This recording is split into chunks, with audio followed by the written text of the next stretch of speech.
ఇక్కడ బహుజన్ సమాజ్ పార్టీ, భారత రాష్ట్ర సమితి ఈ రెండింటి పొత్తు ప్రభావం ఎట్లా ఉండవచ్చు? బీఆర్ఎస్ ప్లస్ అంటే ఇది టూ ఎర్లీ బుచ్చన్న.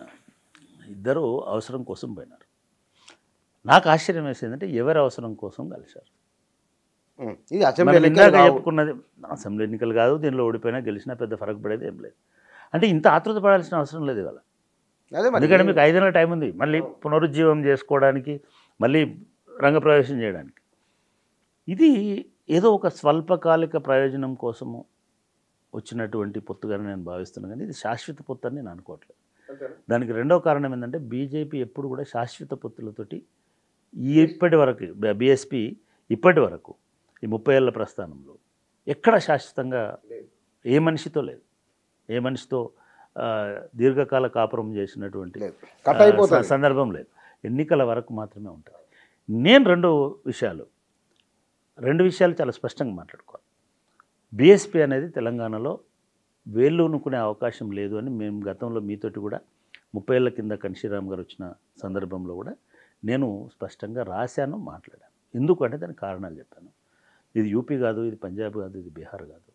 ఇక్కడ అస్తిత్వ ఉద్యమాలున్నాయి, ఇక్కడ వామపక్షాలున్నాయి, ఇక్కడ విభజన ఉంది, కులాల మధ్యలో అన్ని రకాల వర్గం ఉంది. వర్గం ఎంత బలంగా ఉందో కులం అంతే బలంగా ఉంది, ఉపకులాలు ఇంకా బలంగా ఉన్నాయి. ఇటువంటి నేపథ్యంలో వీళ్ళందరూ, రెండవది బీసీ అస్తిత్వం కూడా ఎన్టీ రామారావు వచ్చిపోయిన తర్వాత తెలంగాణ ప్రాంతంలో మీరు నాయకత్వంలో చూడండి, బీసీలకు ఒక బలమైనటువంటి వేదిక అయింది తెలుగుదేశం పార్టీ. నేను అప్పటి విషయాలు మాట్లాడతాను. అటువంటి టైంలో అంటే ఒక వర్గ దృక్పథంతో ఉన్నటువంటి సాయుధ పోరాటం నుంచి మొదలుపెట్టి నక్సలైట్ ఉద్యమం దాకా వర్గ చైతన్యం అనేటువంటిది దళిత సామాజిక వర్గాల్లో, బీసీ సామాజిక వర్గాల్లో స్థిరపడిపోయింది. ఇటువంటి టైంలో కులం పేరుతో, బహుజనం పేరుతో, ఇంకో దాంతో ఇప్పటి ముచ్చట చెప్పట్లేదు నేను. ఒక చారిత్రకంగా నాకు అటువంటి అభిప్రాయంతో ఉన్నాను, వర్గ రాజకీయ అభిప్రాయాలతోటి, అదేవిధంగా డెమోక్రటిక్ ఫోర్సెస్లో ఉన్నటువంటి వీటితోటి ఒక ఒక ఒక ఒక టిపికల్ ప్రాంతీయ పార్టీ అయినప్పటికీ కూడా మీరు తెలుగుదేశం పార్టీ ఒక బీసీ అస్తిత్వాన్ని పైకెత్తినటువంటి పార్టీ తెలంగాణ ప్రాంతంలో. అటువంటి నేపథ్యంలో, అటువంటి రాజకీయ నేపథ్యంలో బహుజన సమాజ్ పార్టీ నిలబడదు అని అప్పుడే రాసినాను. 30 years బ్యాకే ఈ డిస్కషన్, ఈ చర్చ పెట్టి. కానీ 2 సంవత్సరాల క్రితం ఆర్ఎస్ ప్రవీణ్ కుమార్ వచ్చిన తర్వాత నాకు ఒక హోప్ క్రియేట్ అయింది. ఆర్ఎస్ ప్రవీణ్ కుమార్లో 3 అంశాల ఆధారంగా నేను ఆ హోప్కి వచ్చినాను. ఒకటి, ఆయనకు నిజాయితీ ఉంది. డెఫినెట్గా ఆర్ఎస్ ప్రవీణ్ కుమార్ ఒక నిజాయితీతో కూడుకున్నటువంటి రాజకీయ నాయకుడు. 2, ఆయనకు ఒక సమగ్రమైన అవగాహన ఉంది. అవగాహన తెలంగాణ మీద, సామాజిక అంశాల మీద కూడా ఉంది, అంశాల మీద, మిగతా అంశాల మీద ఉంది. 3వది, ఆయనకు తెలిసినంత రాజకీయ చతురత, ఆయనకున్నంత రాజకీయ చతురత నేను చూసినటువంటి నాయకులకు ఎవరికి లేదు. అవునా? ఎస్. ఇన్నేళ్లలో లేకపోతే ఇవాళ ఎట్లా పొత్తు పెట్టుకుంటారు నిన్నటి దాకా తిట్టి? అంటే రాజకీయం వేరు, చతురత కూడా ఏముంది ఇప్పుడు అని. అదే కదా ప్రశ్న. చతురత వేరు, ఏముందని నీకు అనిపిస్తుంది, చాలా ఉందని ఆయనకు అనిపించవచ్చు. అదే నిజం కావచ్చు. చతురత అంటే ముందే తెలియదు కదా, వ్యూహం. చతురత కాదు, వ్యూహం అనుకో. అసెంబ్లీ ఎన్నికలు వ్యూహం అనుకో. ఎందుకు వ్యూహం అనుకో అంటున్నానంటే, ఇవాళ నాగర్ కర్నూలులో పోటీ చేస్తానంటున్నాడు. ఈ నేపథ్యంలో వస్తున్న వార్తలు ఏంటి? ఆయన సొంత నియోజకవర్గం, ఆయన జిల్లా, ఆయన ప్రాంతం, ఇవన్నీ మాట్లాడుతున్నారు కదా. మరి ఇది 3 నెలల కింద జరిగిన అసెంబ్లీ ఎన్నికల్లో తెలియదా? 3 నెలల కింద అచ్చంపేటలో పోటీ చేయొచ్చు కదా, లేదా ఆలంపూర్లో ఆయన సొంత నియోజకవర్గం వేసి కదా.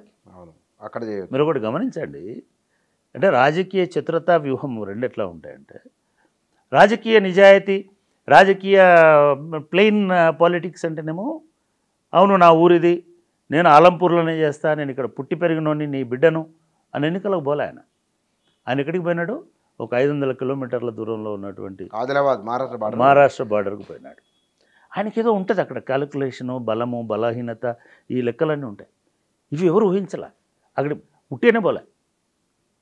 అసలు ఏ నాయకుడు కూడా ఆంధ్రప్రదేశ్ని 5 సంవత్సరాలు, కొత్త ఆంధ్రప్రదేశ్ని 5 సంవత్సరాలు రూల్ చేసిన చంద్రబాబు నాయుడు కూడా ఆంధ్రప్రదేశ్లో ఇల్లు లేదు. ఆంధ్రప్రదేశ్లో ఇల్లు లేదు ఆయనకి. ఆయన హైదరాబాద్లోనే ఉంది ఇల్లు. అక్కడ కిరాయి ఇంట్లో లింగంనేని గెస్ట్ హౌస్లో ఉన్నాడు ఆయన. కానీ 5 నెలలు సిర్పూర్ కార్నర్లో ఉన్న ప్రవీణ్ కుమార్ అక్కడ ఇల్లు కొనుక్కున్నాడు. ఇది వ్యూహం కాదా? ఇది ఇది ఇది రాజకీయంగా అక్కడ వ్యూహం అంటే ఫలితం ఉండాలి కదా. ఏమన్నా వ్యూహాలకు ఫలితాలు ఉండవు. చాలాసార్లు ఏమవుతుందంటే ఒక లాంగ్ రన్ ఫలితం కోసం ఆశించుండొచ్చు. తక్షణ ఫలితం ఓకే, ఇవాళ బీఆర్ఎస్లోకి పోవడం కూడా నాకు ఇక్కడ అర్థం కాని విషయం ఏంటంటే అది బీఆర్ఎస్లో సమాధానం చెప్పుకోవాల్సిన విషయం. అసలు ఎవరికైనా ఏం అవసరం వచ్చింది ఇవాళ పొత్తు పెట్టుకోవడం? మీరు అన్నట్టు ఇదేది మీ భవిష్యత్తును మార్చదు, మీ 10 సీట్లతో దేశ భవిష్యత్తు మారదు. అందులో ఎన్ని సీట్లు వస్తాయో ఎవరికి తెలియదు. ఎప్పుడైనా సరే రాజకీయాలలో ఎత్తుగడ స్టెప్ ఎట్లుండాలంటే నిజంగానే ఈ 2 కలయికల వల్ల మన బలం పెరుగుతుంది అనుకుంటే స్టెప్ కలవాలి.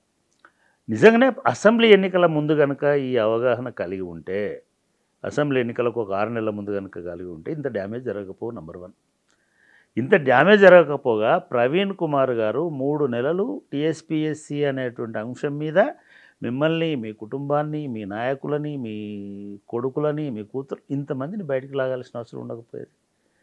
దొరలు అనేటువంటిది ఇంత వచ్చేటువంటి అవకాశం ఉండేది. మీకు ఫామ్ హౌస్లో ఎన్ని ఎకరాలు ఉన్నాయో ప్రజలకు తెలిసే అవకాశం ఉండేది కాదు.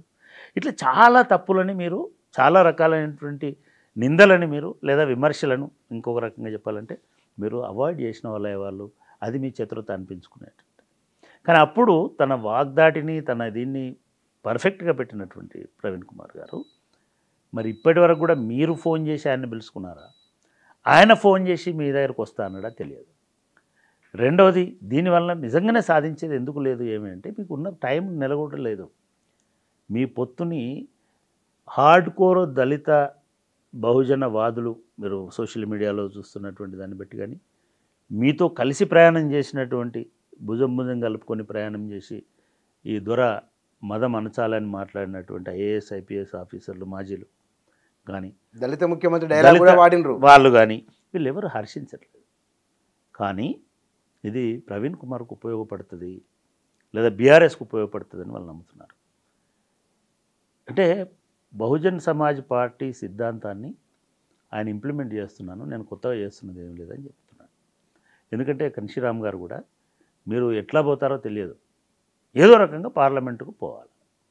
పార్లమెంటు మాత్రమే ఈ దేశంలో మొత్తం ఒక దీన్ని నిర్మించేటువంటిది మాస్టర్ కీ అనేది రాజ్యాధికారం. మీరు ఆ కీ ఎక్కడి నుంచి తయారు చేసుకుంటారో ఎట్లా వస్తుంది అనేది మనకు సంబంధం లేదు. కాబట్టే యూపీలో అన్ని రకాల ప్రయోగాలు చేసినారు, మధ్యప్రదేశ్లో అన్ని రకాల ప్రయోగాలు చేసినారు, పంజాబ్లో ప్రయోగాలు చేసినారు, అన్ని చోట్ల చేసినారు. కానీ ఎక్కడ సక్సెస్ అయిన దాఖలాలు లేవు, ఒక యూపీలో మినహాయించి. యూపీలో అది కూడా ఒక రకరకాల చీలికల మధ్యలో, రకరకాల దీని మధ్యలో ఎవరిదో ఒక సహకారం, అక్కడ బీజేపీ లాంటి బలమైన పార్టీకి సంబంధించిన సహకారం కూడా తీసుకున్నాను. ఇప్పటికి కూడా నేను అదే చెప్తాను, ఇప్పటికి కూడా సైద్ధాంతికంగా బహుజన్ సమాజ్ పార్టీ మౌలిక సూత్రం ప్రకారమే ఆర్ఎస్ ప్రవీణ్ కుమార్ పోతున్నాడు. ఆయన నిందించాల్సినటువంటి అవసరం లేదు, ఆయనను వ్యతిరేకించాల్సిన అవసరం లేదు. ఆయన ఒక ఆ సిద్ధాంత సూత్రం మీదనే పోతున్నాడు.